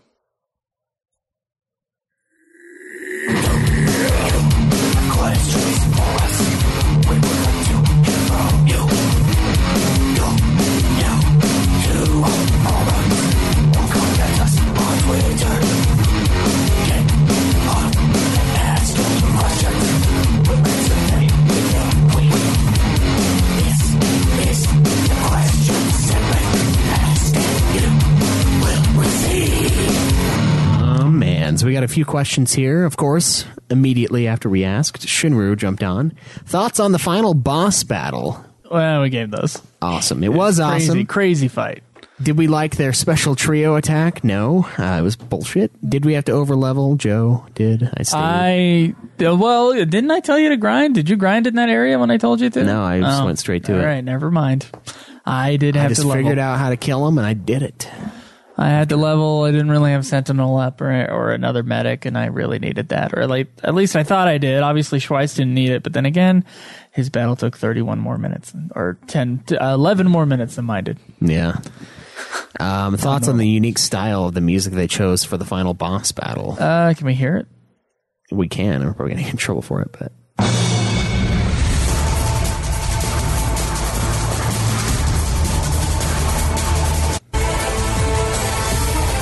I dig it. Yeah. Like I said earlier, final boss theme is cool. What do we think of the part starting at 2:03? Is that when it gets all... All right, we'll do it again. Yeah, that's when it gets like weird and like techno-y almost. Yeah, no. I thought that was great. Yeah, that's part of the reason why it reminded me of 10-2. It's a very energetic, very cool track. Yeah, very quick. At least it's not like, as if it's come true. Yeah, dabba-dibba-dee. He asks, do we think the final boss track brought back the awesomeness of final boss music that was missing for a few of the main series games? I think 13 had final boss music that was great. Yeah, 13 was amazing. Especially Bartandalus's, which I know wasn't the final boss, but Bartandalus's fight music was like insanely good. That was like in my opinion. That's some of the best tracks in the series, man. So I don't know, man. And I think 14 also has really good boss music, the fights with like Garuda and stuff like that. I think there's good music in there. Yeah. So I don't think I agree with your premise, Shinra. I don't. Yeah, there's some good final boss themes. Did we figure out that Alyssa was a traitor? Nah, I don't know. Oh, you mean like the Robo Alyssa? Like I saw that part, but I don't know about the traitor thing. I might have missed that. I know there's the robot version of her, yeah. The robot part is the only part I'm thinking. And I knew there was something up with her because she was acting weird. Yeah. So, do you agree that Caius is a good villain, up there with the best ones? I don't think he's up there with the best ones, but I think he was a decent villain for this game. Yeah, I think he's better than a lot of the final villains in the series. He's a better villain than Bartandalus. Yeah, that's fair. Yeah. Let's see. I think he could have been actually explored more, and he wasn't. Also, like his sort of contact with you was sometimes confusing, like when he was going to show up and stuff like that, and exactly what he was affecting. Mm-hmm. And if that were a little bit more clear, then maybe he'd be a better bad guy in my mind. For me, though, I think he was a good villain. I don't think he was a great villain. Yeah. All right, that's fair. Did we do any of the DLC stuff? No. I haven't yet. I'm planning on doing it. Some other people asked DLC questions as well, and I just didn't do them. I haven't gotten. I don't even think I downloaded them. I haven't gotten the plat yet. You have to buy it, so you probably didn't. My super special edition, I think, came with DLC. I'm not sure really? If it came with all DLC, but it came with DLC. I don't think I ever utilized it ever. All right, it's probably too old to find out now. Yes, if you had a hard time in the final dungeon, you know all about that. Oh fuck no, we didn't talk about the final dungeon. Schweiss, the final dungeon, the puzzle. The fucking puzzle to get into the final fights. Yeah, that was a bit of a... You go into Academia 500 as fuck, and oh my god. It's basically an old school Final Fantasy puzzle in 3D with jumping involved. Yeah, and you fall and so you have to press these switches, which are these cubes, and you got to get the right color on the cubes in order to move on to the next area. And the puzzle itself... it gave me some troubles, so that wasn't really the big deal here. It wasn't like a Final Fantasy VI switch puzzle, which was always a pain in the ass. It was a puzzle though, and so I had a little bit of trouble on it in the middle section.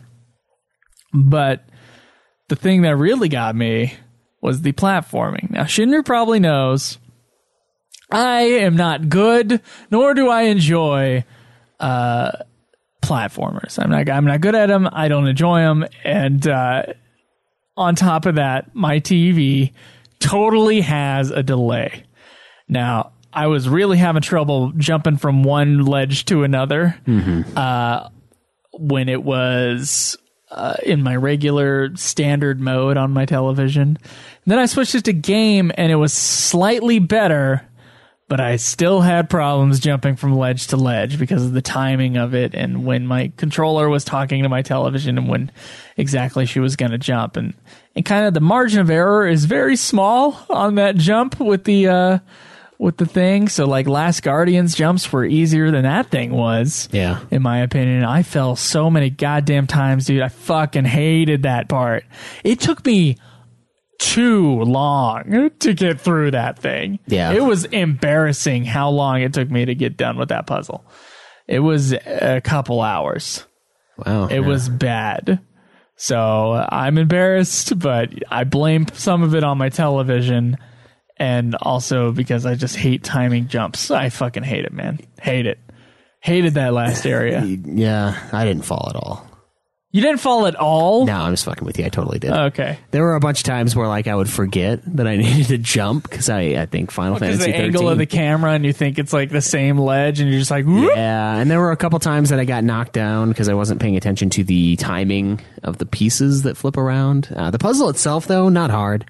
The timing of it, pain in the ass. It's I thought it was awesome looking, though. The aesthetic of that final area was way fucking cool. Like that all was those, the best looking area. The moving platforms and like it was cool. I had a lot of fun with it. It wasn't as bad as the 10-2 last area with the song you have to make, but I was also like super drunk when I did that, and I was having, dude, that was a rough stream. I watched someone else doing it, and then I just did it on 10-2. I had to read it, and like I was starting to kind of sober up a little bit near the end, but I was just like. And Shinra's giving me shit for using a guide on the next question. But here's the thing. That final area, my guide just said, it pretty much explains itself. Just hit the switches and go to the next thing. Yeah. And I'm like, oh, thanks, guide. You're real helpful here. So I didn't get any help from the fucking guide on that puzzle area. He gives us a sweet little video here, too. You were the chosen one! It was said that you would destroy the Sith, not join them! So, yeah. Easy mode, tisk tisk. The fight you changed it to easy mode on was that first Caius fight, right? Wasn't that when you said you launched it in? Yeah, so I think that was episode 3. I did die there, but I just loaded my game back up and I was spoiled, man. I was like, fuck, I don't want to go back to normal. Not after this. Yeah. Well, it's like trying to get a social program removed in our government. It's impossible. Once that shit's in, it's in. Yeah. Oh, boy. Except for maybe a more recent one. Watch out. Yeah, normal mode. Wasn't that bad. I did die on the Caius fight, but I was not expecting a Caius fight there. Strangely, I wasn't expecting a boss battle when I waltzed up to that platform, and I just got pounded. And then I went in and leveled up like 30 times because the Crystarium, this game is easy for the most part, so I was like, I'll just let it pool. And then I'll hold down X and let it just do its thing. But that guy, he ruined me, man. I was like, geez, this game's kicking it into high gear. This is moon mode. Thank you for the questions. Yeah. Alistair asks, do we like Sarah as a protagonist in comparison to Lightning? She's a more three-dimensional protagonist than Lightning is in many ways. Yeah. Lightning is kind of hard to penetrate. And I don't mean that in any sort of any other way. Yeah. You just need to you just need to know what to say, Joe. I guess I do. To read. To really drop those anyway. And I don't know, yeah. Of course I have my opinions on kind of who the main characters are of 13. You can hear that in the 13 review. But yeah, I enjoyed Sarah. I thought she was fine. I thought she was fine as a main character. Yeah, I do too. I do think she is, like you said, more three-dimensional. She more relatable, I would say. But yeah, story is a little light, so I think she's a fine protagonist. Lightning's more badass, I guess. Yeah, she is. And she's in the game for a little bit. Yeah, she's the narrator of the game, and she kind of shows up a couple times. But yeah. Do we think the story of this ruins the story for 13 or just how 13 ended? I think it changes the ending of 13, obviously. But you know what? here's how, think about it this way. So we have 13 storyline, right? Then we have 13-2 with the time paradox, but we still played 13. So the events of 13 still took place. The paradox must have been fixed, and 13-2 is basically a giant waste of time. That's my theory. Now chaos is coming, though. Yeah, but that's not the true ending. When there's something else that happens, another system comes in, and we change the chaos thing, and then we basically just revert it back to OG 13, and 13-2 never happened. Oh boy! How about that? Okay, no, that's good. I'm not going to touch that one. Yeah, I don't think it. It does sort of retcon the very final scene in 13, but if you're going to do a retcon, that's probably the best way to do it, and they do it in a way that's kind of responsible. They're like, well, it's because of this. They explain why they changed it, and it works. I don't think it necessarily ruins 13. Definitely doesn't ruin the story of 13, which I found to be largely a bore for a bunch of it. Really epic in some spots, but it does change it. But like I said, with all these time paradoxes, 13 was still 13. So clearly, that's the true events. You get to close it all. You close it all, and then you just go back. Well, maybe we'll find out what happens in Lightning Returns. Yeah, no kidding. Alistair also says, on a scale of 1 to 10, how would you rate the Kitty Clock Feral Link? I'm going to go 11 on that. Excellent. Sure. Did you even use the feral links in this game? Yeah, I did. I used them quite a bit. That one's a DLC question. You can just skip it. It is. Oh, he does mention the slot machines in the main game Serendipity. Oh, shit. That was a pain in the ass. I did get that done today. I got the trophy for getting 10,000 net, and it took a while. The game was playing itself, and I excitedly ran over a bunch of times during the recording of Nude Clan and was let down each time, but I did end up getting it, so I will get the platinum, and yeah, well, I'll let you guys know when that happens. I'll do the old segment that I haven't brought back in a long time, the post-game cleanup thing. Sure. This is one I'm going to have to do it for, because we both beat the game. Have you enjoyed the extra stuff that you played? We haven't really talked about extra stuff. So far, it's fine, yeah. It's just me going back, cleaning up missions and shit. 13 only had hunts, basically, right? And like items. Yeah, the hunts and the chocobo thing. Items. Oh my god, dude. The platinum grind for 13 was awful by the end. It was so bad. I was just doing the same thing over and over and over again. It was flashbacks to 10, but 10 took way longer. So. Oh wow. And also in 10 I was grinding to go take on more enemies. In 13 I was not. I was killing the best enemies in like 5 minutes. So Justin points out that originally Final Fantasy XV was part of the Fabula Nova Crystallis. Do you see the similarities between Yule and Caius and Luna and Arden? Yes, there are similarities, that's for sure. So like they're both Oracle people, Yuna and Yule. And they're both... Or Luna and Yule. Luna and Yule, and then Caius and Arden are immortal to a certain extent. Yeah, they're immortal, but obviously one, Arden, I don't think he has anything good in his heart. Yeah, he's pretty evil. But I also think Arden is probably a better bad guy. I do think Arden is a better bad guy. I feel like we got a lot more time with him. He's a little more fleshed out. But yeah, there's totally similarities. I mean, the big difference is that Caius doesn't kill Yule, but Arden most certainly kills Luna. So it is similar, and that's a good point to bring up. I am glad they moved away from the Fabula Novella Crystallis for this game, though.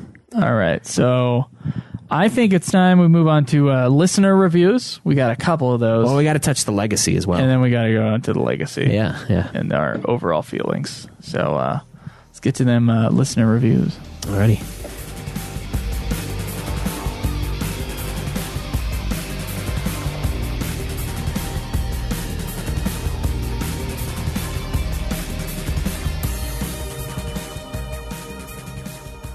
All right, so we asked last week, what did you think of 13-2? Keep it short. And of course, Shinru said, fuck off. Let's dive into this. Sorry if Long Joe. Okay. I just really love this game. He just calls me Long Joe. He does, yeah. It's his nickname. Good old Long Joe. He really loves this game. Been waiting a while for you guys to get to this. Tried to keep my review/story short as possible. While I don't really like the story, and graphics/details are slightly worse than FF13, and we have less CG cutscenes, I prefer the gameplay, combat, battle system, music, areas, and main villain in this 2.13. Because of that, I had a lot of fun with this game. There's a lot of exciting extra content, cool bosses, nice music, and I have to admit that after FF9, I haven't felt like FF had a good final boss fight and good final boss music in a while. FF10, FF10-2, 12, and 13 left me disappointed in that department. I swear that the final boss in 13-2 was the best final FF boss in a long time. There hasn't been an awesome final boss in a main FF series game that made me go, holy shit, wow, since like FF10, and that's more than 10 years ago.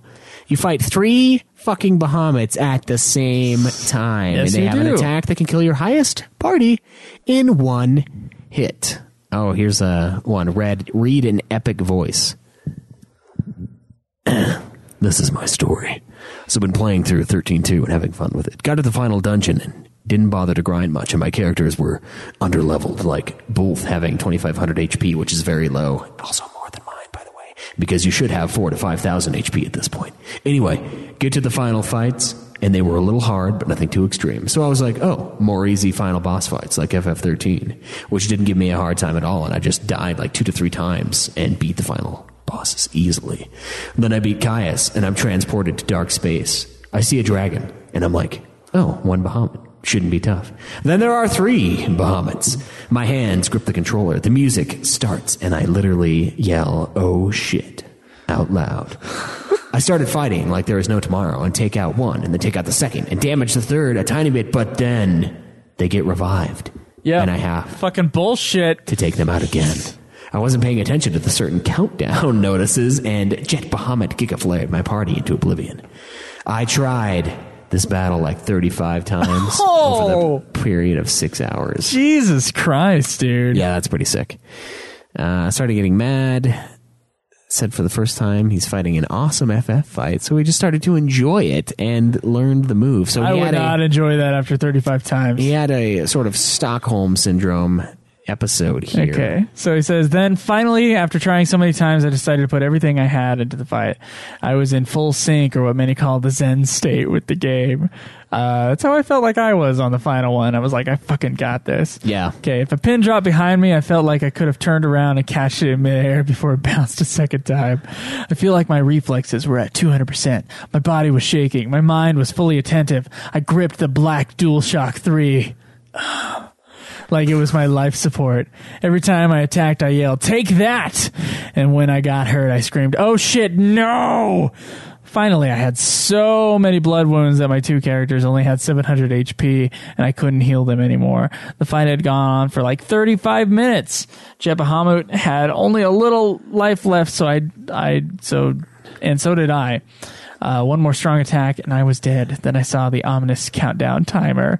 I raced against the clock, staggering him. I was mashing like shit out of my buttons and attacking him and switching to Sentinel and protecting myself right at the end. He giga-flared my entire party, and I only had a little bit of HP left, like 300. I said, it's now or never. I wailed away on him while he was getting ready for another attack, and bam! I delivered the final blow. My euphoria was off the charts. This is one of my best PS3 gaming experience since I got my PS3 at launch. Only Bayonetta rivaled it. FF13-2 was worth the money just for the awesome boss fight. I would have spent $60 anyway for an awesome fight like that. Wow. For that reason, FF13-2 is one of my favorite FF sequel/prequel games, but also one that restored my faith in Square Enix, that they didn't forget how to deliver an awesome classic title final boss. Wow. That's surprising, Shinru. That's surprising you had to do that fight 35 times. Yeah, I know. I thought you would have been better than I guess that. he said he was underleveled, so. Yeah. I was too. I just went ahead and grinded. Yeah, I didn't because I didn't want to do the Caius fights again. Not that they were that tough. I just was like, they were much easier after I did those things. Yeah, I'm sure they were, but I just felt like there was a tactic I was missing, and then when I found it, I just went for it. So, Alistair says 13.2 shouldn't exist, but I'm kind of glad it does. Ultimately, an inferior game to 13 in every respect, but sometimes feels more fun to play because of the QOL enhancements. Story is completely contrived nonsense. Oh, hey, Snow managed to time travel too, but Caius makes a better villain to watch than Bartandless. I think the fallacy were more sinister, though. Jumping to an alternate/parallel timeline at will was almost a fun feature, very similar to another old RPG made by Squaresoft. We shall never mention. It got kind of frustrating in the story, but they did a good job at making the time travel feel relevant gameplay-wise, like in Academia's 2 timelines. It's probably the best sequel to a mainline FF game, though that isn't saying much. Thanks. Silver Shades says, my overall impressions was very underwhelming. I don't remember much. I felt like it was kind of pointless as far as the plot and the whole to be continued crap at the end pissed me off. I did kind of go, oh, come on. And I'm sure I would have been really pissed if I had played this game on launch. Yeah, I've been like, what the fuck? Oh my God. To be continued, really? Yeah. I did not like the weird time travel/paradox plot. It did not mesh well with the tone or the theme of 13, in my opinion. Moogle was annoying, Kupo. Sarah was okay, and I didn't really like Noel that much. Neither left much of an impression on me. However, it was fun to play and an easy platinum. We'll probably never play it again, but since I bought it for $15, I feel I got my money's worth. Yeah, $15 for like a 70-hour game. Sure, that's worth it. All right, let's talk about the legacy.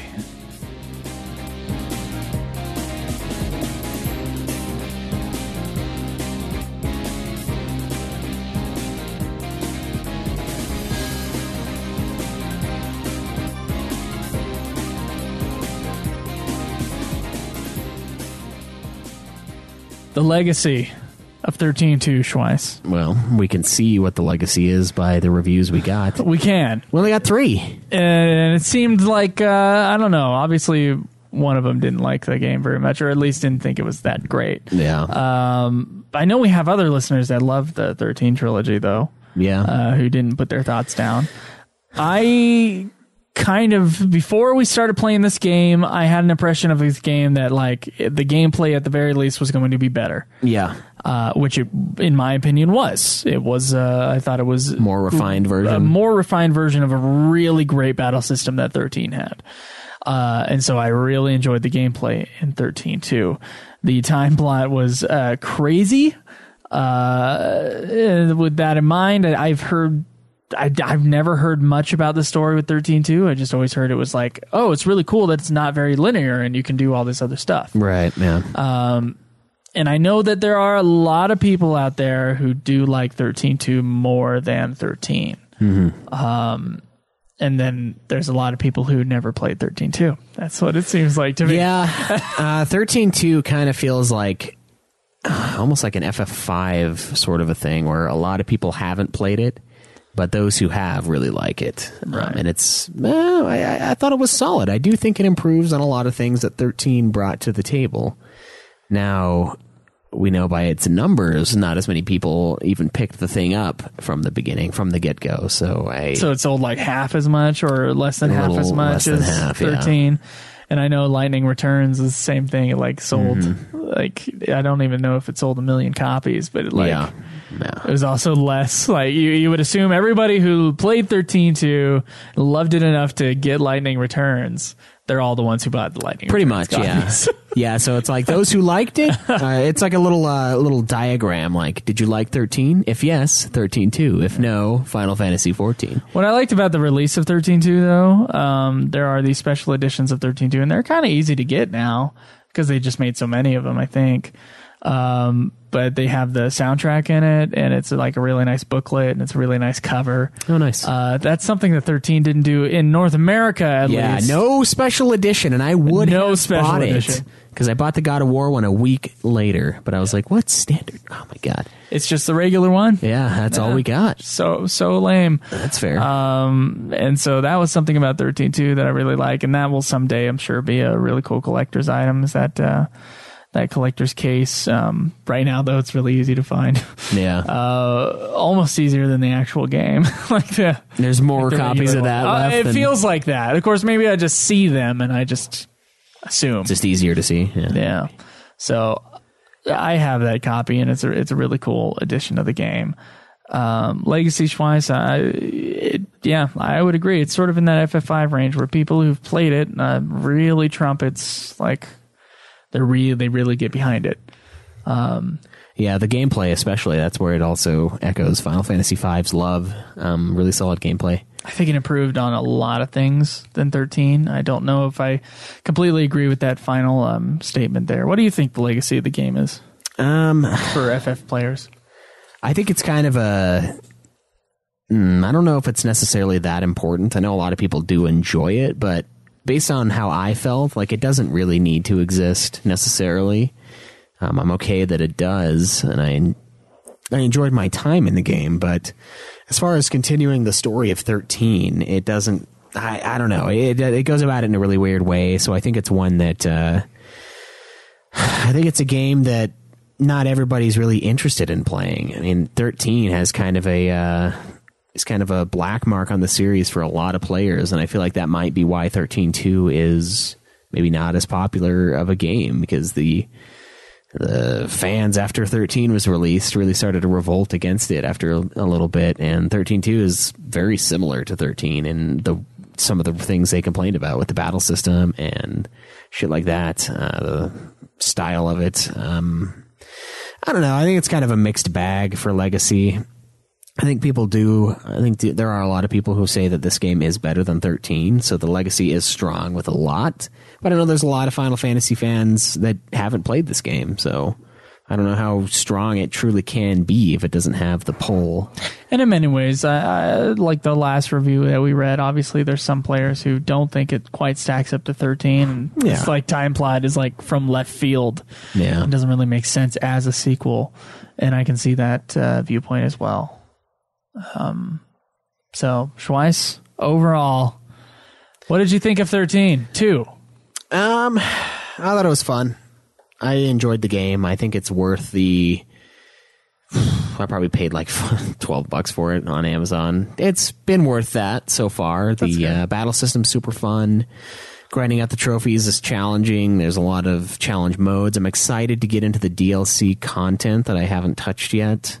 Excited to talk about those optional fights and those optional little story arcs for Saz and a couple other characters I noticed when I downloaded it. I think as a sequel, it holds up fairly well. I mean, it's a lot more acceptable to me than 10-2 as far as continuing the story of 13 versus 10-2 continuing the story of 10. So I think in that way it succeeds. I like the way they told the story. I like how dark it was. I like how, like we said earlier, it's less confusing in a lot of ways than 13. They don't just blunt force trauma you with information in the very beginning and expect you to, continually read the fucking data log to figure out, oh, well, what was this again? Let me open my 700-page manual to find what this fucking term is that they've used once every 6 hours in the goddamn gameplay. And I kind of like something with 10-2 that I liked was seeing the aftermath of the game before it. I mean, we see academia take place. We see what happens after Sanctum is gone. The government's destroyed. It's eradicated. It doesn't exist. It's, all crumbled. I thought that was kind of cool. It wasn't super explored necessarily. I mean, we do get to see what happens when you go a little too far with the tech when, just kills everybody. But overall it's fun. I think it was a good game. It's worth our time, and all I can say is I hope 13, their Lightning Returns battle system is fun. I've heard there's some changes. Yeah. It looks like 10-2. is what it looks like to me. Great. Okay. I thought in many aspects 13.2 is an improvement to 13. I enjoyed it as a standalone game. I liked playing it. I thought the time plot thing was fun. It's not like a super in-depth, amazing story. Yeah, but it's not shit either. It's not shit. You're right. It's not shit. And so, as a game, like if you played 13, if you beat 13, go ahead and play 13 too. I don't think it really ruins the ending of 13 or anything like that. I think 13 is obviously, it's still a standalone. This sequel doesn't really affect 13 too much. Gameplay wise, I think is the best thing. Exploring the little mini games in between the time periods, all the things you can collect if you wanted to get lost in this world. The gameplay is the thing that's really hitting hard for me. It's like something that was made the game worth playing. Yeah, I mean, grinding out that 100 preemptive strikes in a row trophy. I got some great monsters, and this is like a medium tier area that I was grinding it out in, because they're not very they're pretty slow enemies, so that's where I chose to do it. And I was coming across some beasts that are really solid, so like that part of it's really cool, like looking at a fucking enemy and being like, man, have that little dude with the siren on his head would be pretty sick. Those guys are fuckers. You remember finding 2 of those in 13 where they're just like healing each other all day, and you're like, oh my god, this is so bad. I remember that, and I was like, you're coming along for the ride, buddy. Come along with me. Yeah, so there's a lot to do. Serendipity is kind of cool. There's fun little mini games. I haven't done the chocobo racing yet, but I know I have to. There's a lot of cool things. A lot of things going for 13.2. Okay, so here's the final part of our review, Schweiss. We have to do our rankings. And this is going to be on the Fabula Nova Crystallis rankings. Okay, so we have 13. So we got 13 and we got 13.2. Now, you did the review, so I'm going to go ahead and do my rankings first. Okay. And I had to think about this real hard, because 13 has some serious flaws in its storytelling. And also, I would say because 13.2 has better gameplay aspects, that it's hard not to rank 13.2 above 13. But even then, 13 kind of has like these big, huge moments. Like I was saying, sort of the epic feel, or the thing that's like quintessentially Final Fantasy about 13. Not really present in 13.2, being this sort of smaller, crazier story. Right. Oh, crazier in different aspects. Also, graphically, I think 13 is still a better looking game, if not just slightly. It's not like it's a big knock on 13.2. And music-wise, I personally think that 13 soundtrack, it doesn't have the cool chocobo theme, admittedly. I think 13 soundtrack is much better than 13.2's. But all those flaws in 13 story, it makes 13.2's story shine. And I like the simplicity, and I love the gameplay. And so now, because of all the epic aspects that are missing, it hurts me to say this, and it's really close to me, for me. But for the first time, I'm going to put a sequel above the first one in these Final Fantasy playthroughs. I am going to rank Final Fantasy XIII-2 above Final Fantasy XIII. Okay. All right. Shit. They're tied. Tie. No rank. Hey. NA. You can't do that. Yeah, I can. No, okay, so a lot of what you said I agree with. 13 was difficult to grasp. There's a lot of shit going on. It is a more epic, larger scale, very grand as far as the scale goes, but 13.2 is more fun. Now, the thing is I can see myself going through both of these games again, just as a quick run through. But if I were to play one of them, I would probably do 13.2 again. I did enjoy it more. I like how I could grind my way out of an area. I could go capture a monster that I really want to use, level it up really quickly early on, and then just steamroll the game. I like the different variables ahead of me. And because of that, I think I'm going to do the same. I'm going to put 13-2 just barely above 13. 13 is a good game and all, but there are a lot of flaws, and the battle system in 13-2 is just better enough to make it an overall more endearing experience for me. To me, it's like, it's not even just that. It's like the little game in between the time periods. It's like, I think that might be the thing that pushed it above. Yeah. I loved it, man. I did. I did too.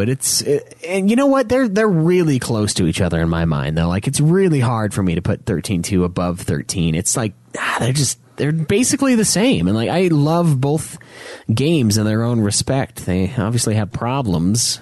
Yeah. But I do think 13-2 is more fun as a game. And since the stories in both aren't necessarily the greatest, at least 13-2's doesn't take forever about it, right? Right.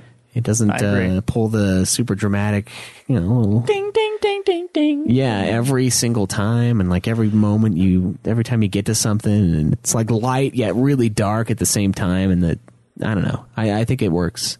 It works well, and all right. Well, if it ruins the end of 13, I didn't expect you to rank it above 13. Yeah, that was really odd for me. It's tough, but I like the darker tone of the story, and the gameplay is a little better. I think the monster thing is like one of the coolest things this game has for it, going for it. It's like, it's way awesome. Like, there's, you have 2 party members, but now you get a third one that's a monster that you get to choose, and you can level him up too and make him like beast mode. And I don't know. I thought that was way cool. And that's something that I wanted to get into in 10-2, but I just didn't care for it in 10-2 at all. No. I was not interested in the 10-2 one, but 13-2's, it was a lot of fun. It was a lot of fun playing around with that and seeing just what combos I could come up with. It was enjoyable. Well, shit, man. Are we done? I think so. I think we're done. I don't think we have anything else left. Well, thanks for playing 13-2 along with us, guys. We'll be working on Lightning Returns next. Make sure you go to ultimatefinalfantasy.com and find out all of our shit there. And thank you very much to our Patreon donors for supporting the show. You can tweet me at Joseph DeGolier. Me at UFF Podcast. Make sure to use the phone line 385-204-3921, 385-204-3921. Leave a message, leave an intro, whatever you want. Check out our other shows. Godzilla Podcast. Great show. It's about Godzilla. It's great. Nude Clan Podcast. It's another video game show that we do that's not talking about Final Fantasy. Usually. Well, actually, it is for a few minutes. We do sometimes. Usually it gets mentioned once a day because, well, we're playing Final Fantasy all the time. And Super Sexy Swinging Fan Fiction, the segment from this show, the old segment from this show, spun off into its own show. So go check that out as well if you enjoyed laughing along with that. God. We'll see you guys next week. Till then, enjoy the time plot grind. This has been another production of Ultima Final Fantasy, the Ultimate Final Fantasy Podcast. The show was produced by Joseph DeGolier and Caleb Schweiss, with music and editing by Joseph DeGolier, parodies and clips from their respective authors, of course. You can get all of our episodes as well as our Let's Plays at ultimafinalfantasy.com. You can also contact us on Twitter at UFF Podcast, as well as our contact page on our website. Be sure to subscribe and review our podcast. Your reviews may get read on the show, and look forward to the next episode of Ultima Final Fantasy, the Ultimate Final Fantasy Podcast.